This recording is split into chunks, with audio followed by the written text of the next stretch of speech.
Bodo latest update to बयखौबो बरायबाय। दिनैनि रादाबखौ फरायदों आं प्रमोद खाख्लारि। गिबि निउज आपडेट दङ।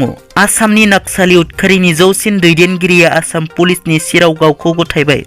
नक्सालि उदखारिनि जौसिन दैदेनगिरि टिंगुराज अरांआ गुवाहाटीआव आसामनि जुनिया एडीजीपी हिरेनाथनि सेराव गावखौ गथायो। मख'नो गोनांदि टिंगुराज अरांआ मावबादि हाथियार लानानै सोमावसारग्रा आफादनि ब्रह्मपुत्र बराक सेरफांनि जौसिन दैदेनगिरिमोन।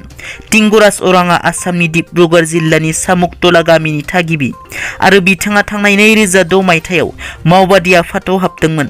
बिनि सिगां टिंगुराज अरांखौ थांनाय 2011 मायथाइयाव उरिष्यानि राउरकेलायाव सानैसो मावबादिनि दैदेनगिरिफोरजों लोगोसे हमदोंमोन, नाथाय बिनि उनाव हगारना होफिननाय जादोंमोन। मैया बिसायख'थि आय'गआ आसाम बिधान सभानि उफ्रा बिसायख'थिनि खालारखौ फोसावनायनि उनाव बिटिआरनि मावफुं सोद्रोमा रनजित बसुमतारीआ हाग्रामा महिलारीनि सायाव बिबुंथि लाखियो।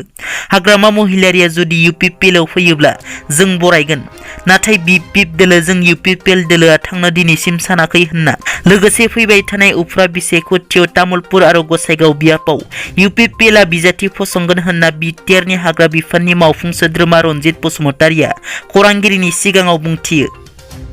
थांनाय 18 सेप्तेम्बर खालार खालि नंखाय एनकाउन्टाराव जिउ गोमानाय जोंसार मोसाहारिनि बिफा जगदीश मोसाहारि आरो जनक कुमार ब्रह्मनि बिफा सानैजों ज' जानानै क'क्राझार जिल्ला उफ्रा पुलिस बिबानगिरि सुरजित सिंह पानेश्वरनि हेंथायै नंखाय एनकाउन्टाराव गावनि फिसाखौ गावथारनायनि थाखाय सेरफांगुरि पुलिस थानायाव गसर थिसनबाय आरो बे गसराव ट्राइबेल एट्रसिटिज एक्टनि दफाखौबो होफानाय जादों होनना बड'लेण्ड जनजाति सुरक्षा मानसा खौरांगिरिनि गेजेरजों मिथिहोयो। बे नंखाय एनकाउन्टार केसखौनो हिउमेन राइट्सआवबो जोंसार मोसाहारिनि बिफा जगदीश मोसाहारिनि सिगनेचारावनो लिरहरनाय जाबाय आरो हिउमेन राइट्सआबो बे केसखौ रेजिस्टार खालामबाय आरो बेखौ लानानै इनकुवारि खालामनाय जासिगोन होनना बड'लेण्ड जनजाति सुरक्षा मानसा मिथिहोबावो।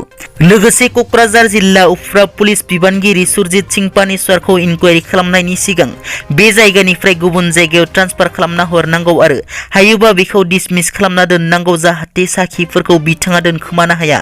बिनि थाखाय बड'लेण्ड जनजाति सुरक्षा मानसनिफ्राय गिबि मन्थ्रिनिसिम आर'जलाइ दैथायहरनाय जाबाय होनना जनकलाल बसुमतारीआ मिथिहोयो।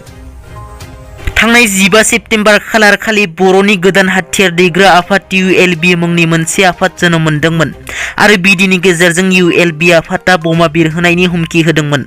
बिनि उनाव पुलिसा संदाननानै साफा ULBनि सोद्रोमाफोरखौ हमबाय थानायखौ नुनो मोनदों, नाथाय दिनै उदालगुरि जिल्लानि डिमाकुसि पुलिस थानायाव 19 ULBनि सोद्रोमाफोरा गावखौ गथायबाय। दिनैनि रादाबा एसेनोसै। नोंथांमोना जुदि आंनि चेनेलखौ दासिमबो साबस्क्राइब खालामाखै, अन्नानै साबस्क्राइब खालाम। गोजोन्थों।